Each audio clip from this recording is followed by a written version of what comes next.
Thank you for stopping by the My Reader Minutes. Before I get started, I just want to say that everything on my channel is alleged and, in my opinion, and done for entertainment purposes only. If you are new here, welcome. For all my new subscribers, thank you for joining me on my journey. Please like, share, and subscribe. Now let's get into it.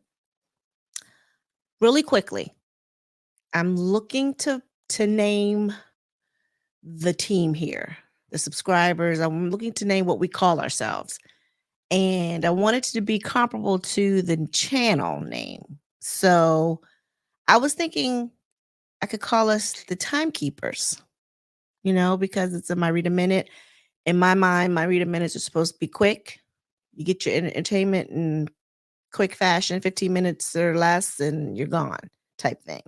So that's in my mind, that's what I think. Sometimes I run over, give or take 15 minutes, but that's the goal, 15 minutes, and then I'm out. It's either the Timekeepers or the Minute Mates. Maybe. Tell me what you think. Leave a comment. Actually, we'll take a vote. And whatever we come up with, that'll be the name for our community. I'm not going to be here long, but I did want to touch base on a couple of things that are in the YouTube streets. First thing is the Tea-GIF that was aired on Fox Soul with Claudia Jordan, Al Reynolds, and the last host that they had was Armand Wiggins. Before that, it was Funky Dineva. Anyway, they're canceled. They're off the air. That hiatus that they said that they were on is no longer.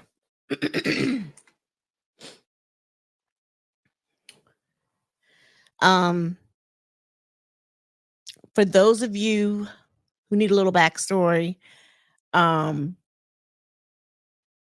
evidently starting last year, some point when Funky Dineva was on there were some issues. He left. Fox Soul did not renew his contract. When Funky Dineva left, he went back to his regular channel on YouTube and pulled probably most of his following with him. Evidently, there was something going on in the background then. He didn't go into detail as to what was going on. There was something messy going on. But he did, I want to say in one of his videos, that his issue was with Claudia Jordan. Right. So, since this last episode, I don't know what had boiled over, but evidently there were a lot of backbiting, allegedly, between the three commentators, talk YouTubers. I don't know what they call them. I don't know. Talk show hosts. And I think everybody wants to put the blame on the other person, but I think all three had their own piece of the pie that went towards the demise of the show.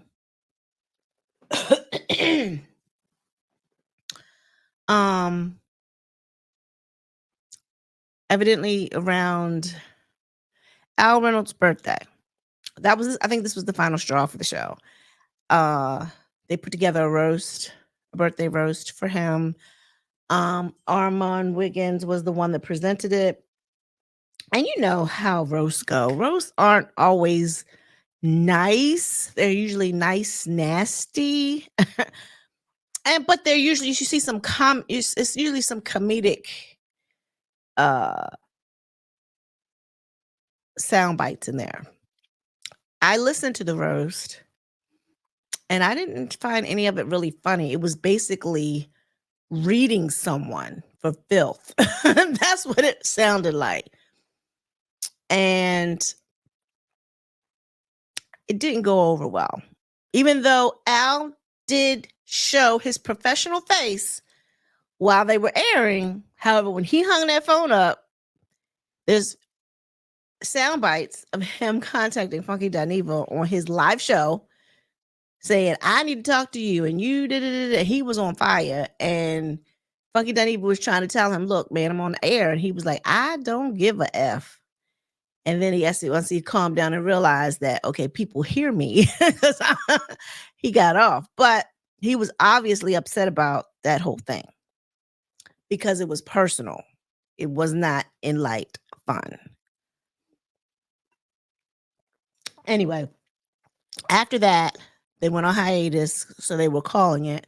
I guess the network Fox wanted to review their contracts, investigate, it seemed like it was too much drama actually. I don't know. They ultimately decided not to um go forward with the show anymore. So, it's unfortunate because they had a good thing going on. They came on for an hour, spoke their piece on what was going on in the entertainment world or any type of topic that's going on today, and then they turned it off. They had to leave their home. Perfect job, right? Who messes up a bag like that? Stupid people.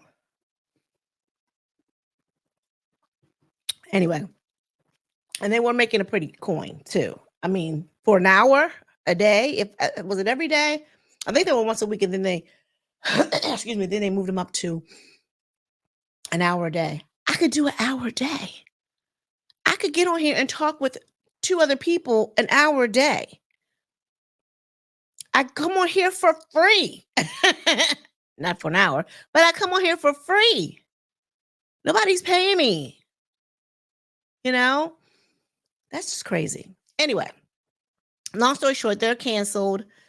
Claudia Jordan has been making the rounds. She's kind of been messy about it at the same time because it sounds like that she I don't know if she's owning it. You know what I mean? At least own her part.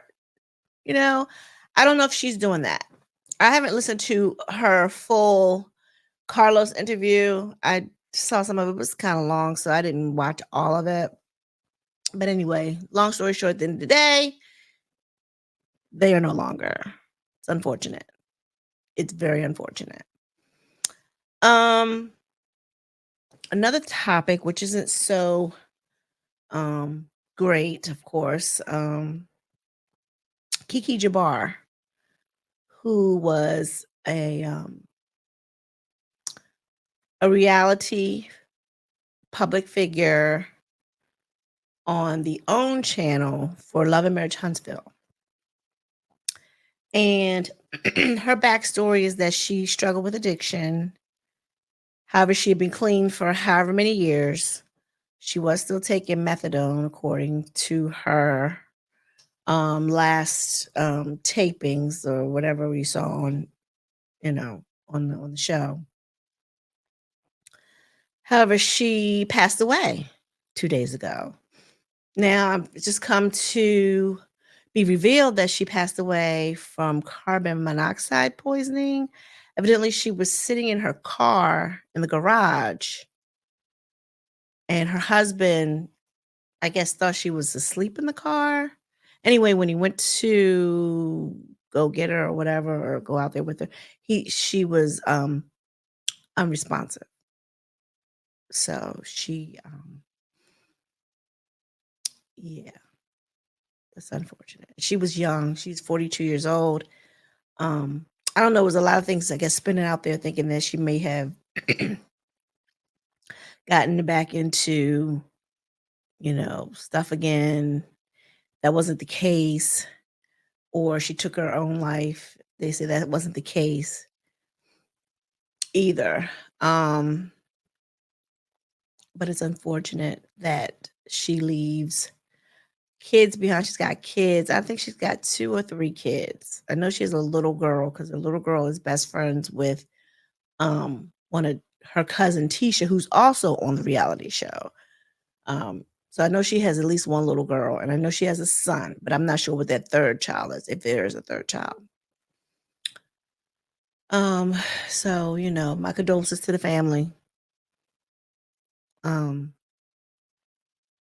they're gonna need all the support, even if that support comes in the fashion of leaving them alone and letting them have their privacy so they can mourn. Because I know this was a shocker.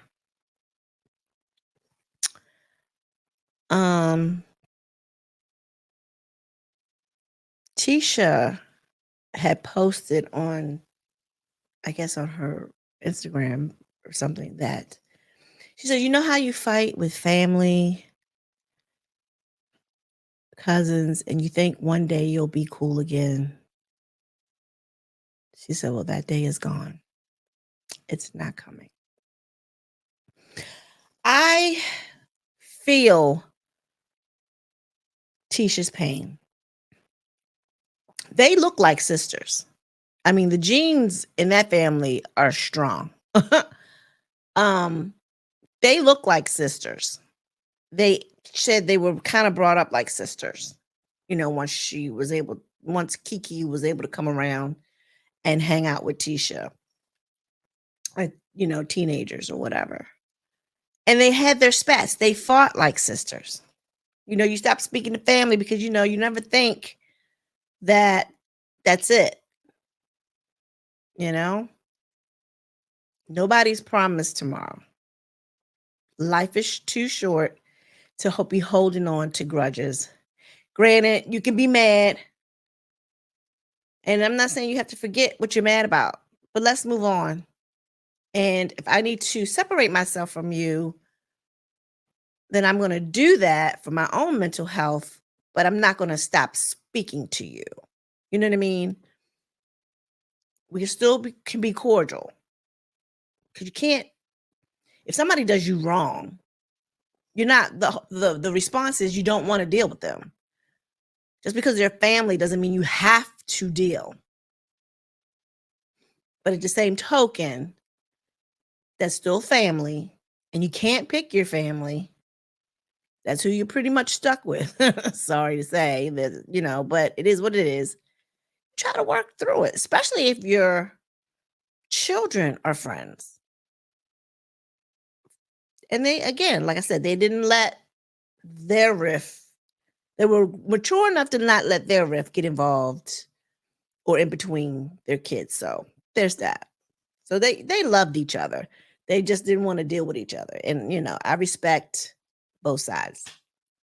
And I pray for Tisha and her comfort because she's going to probably think about this for a while.